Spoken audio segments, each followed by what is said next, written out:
Thank you, Mr. President.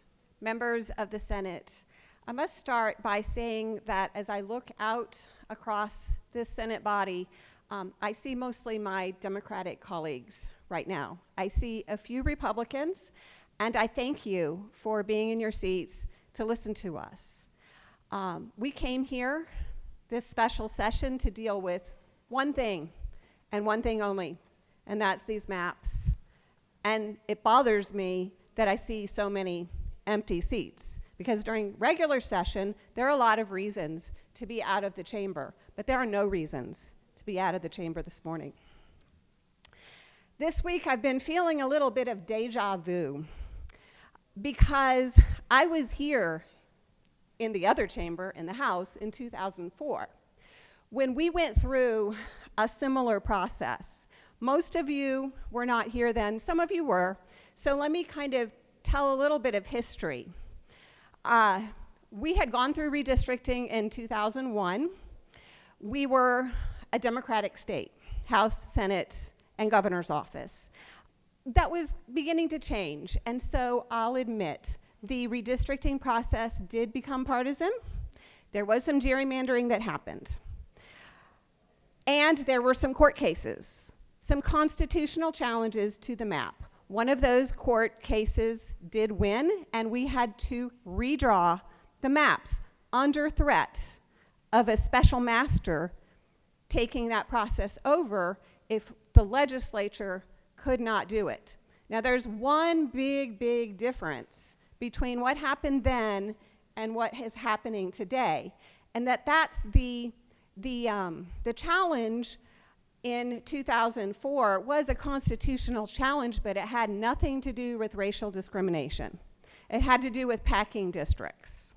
Now we are here today to deal with the issue of racial discrimination.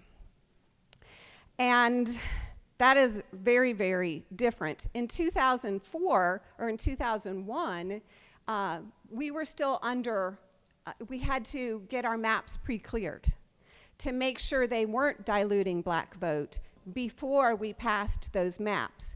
Because of a US Supreme Court case in 2013, this is the first time we've gone through that where we didn't have to get our maps pre-cleared.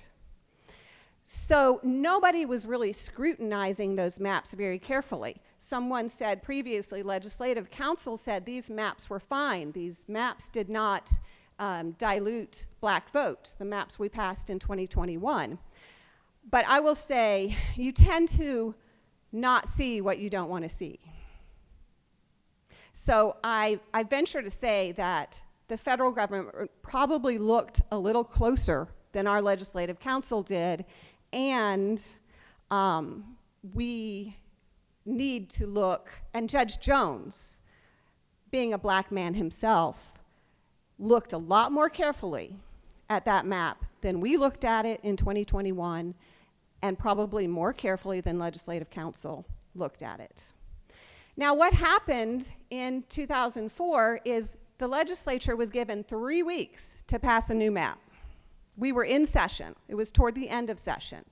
And that was the session where we were no longer fully Democratic. Sonny Perdue had won the governor's office.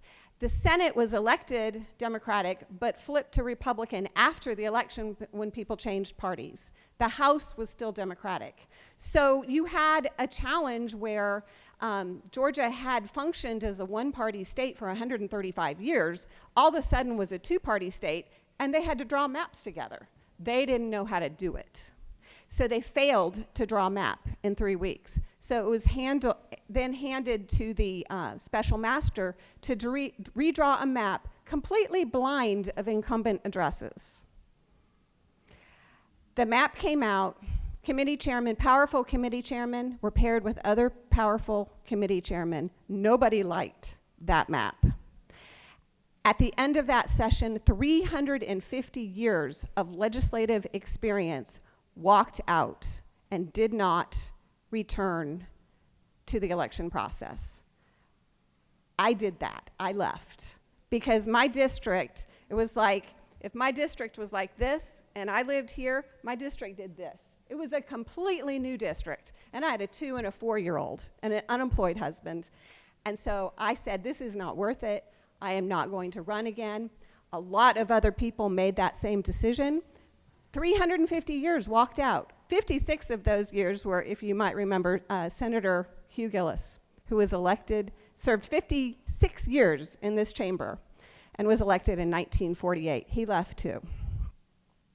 Now I say that because as I walk the halls this week, I feel like I'm breathing in very thick air.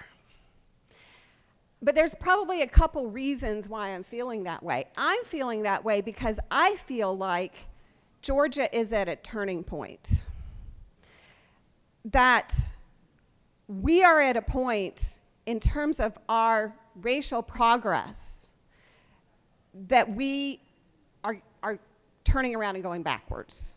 And that hurts my heart. But I also feel like the air is thick because there are people who are afraid of losing their seats. This map here, I think, worked harder at protecting Republican incumbents than it did fixing the problem that the judge ordered. Not one Republican is losing a seat here. And I think some of that thick air I'm feeling is people walking around thinking, I don't want to lose the power that I have. That's hard to walk away from. I admit that. I had to do it. I enjoyed the power I had when I served in the House. But I left and I was okay. I believe that countries have souls. And you see this so clearly in the Middle East right now, where you have populations of people who are fighting over the soul of the land. I also believe that states have souls. And I am proud of Georgia's soul. And I believe that Georgia has a soul of progressiveness that goes way back to the 1700s when General George Oglethorpe started the colony of Georgia. Because General Oglethorpe based the beginnings of this state on criminal justice reform and self-determination. He wanted to reform the prisons in England. There were people being held in prisons who were held there simply because they were in debt. And he wanted to give them a second chance. He brought them to Georgia. He said, let's make silk. Let's plant mulberry trees. He kind of missed the point that the Georgia coast had a sandy soil and might not grow mulberry trees.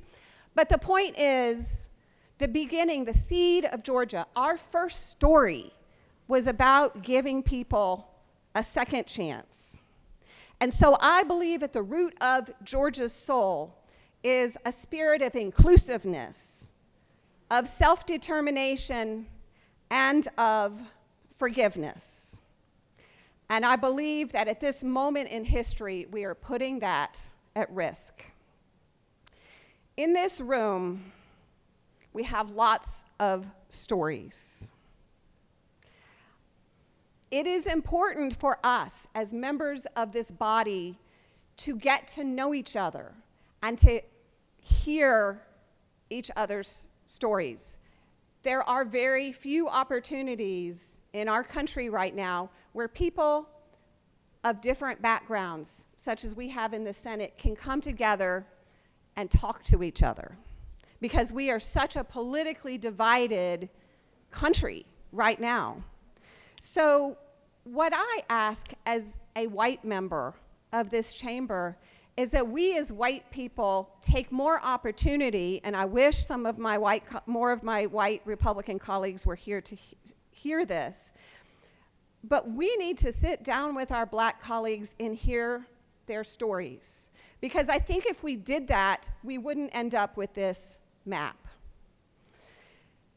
As a white person, as I faced struggles and challenges, the message that I heard was, you can do anything. As I hear stories from my black colleagues, sometimes what I hear is, that they were told when they were children is, I know this is upsetting, but don't rock the boat. Because if you do, bad things can happen. Those are two very different stories, and that is why, and two different experiences, and that is why it's so important to not dilute black votes.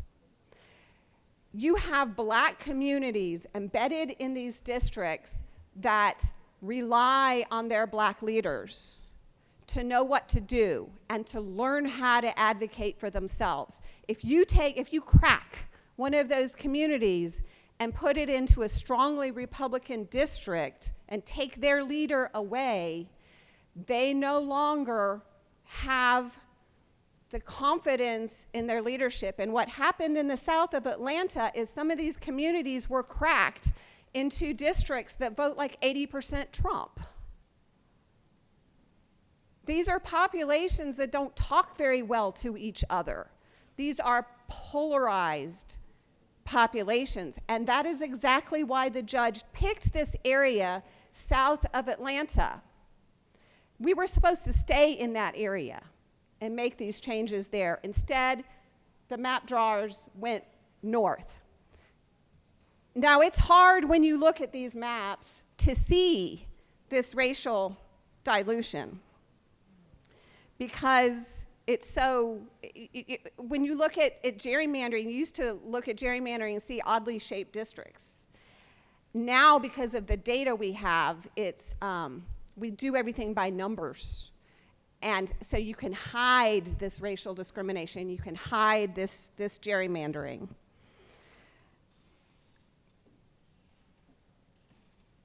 I beg you to listen to these stories of your black colleagues.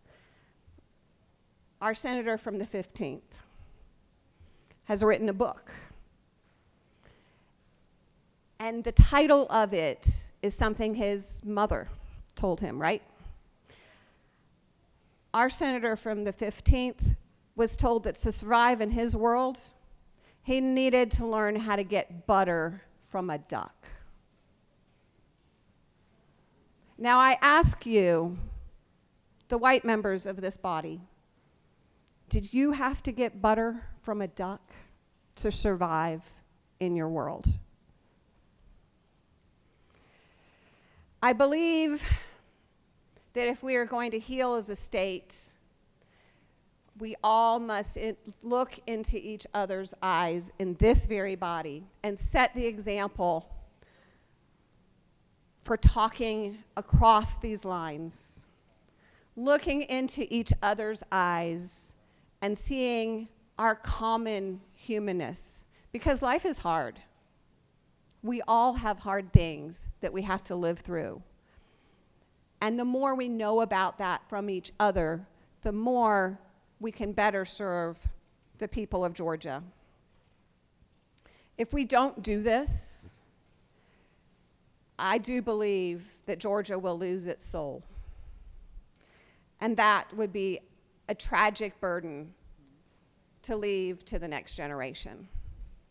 So I hope that we can do better with these maps. Thank you, Mr. President. I yield the well.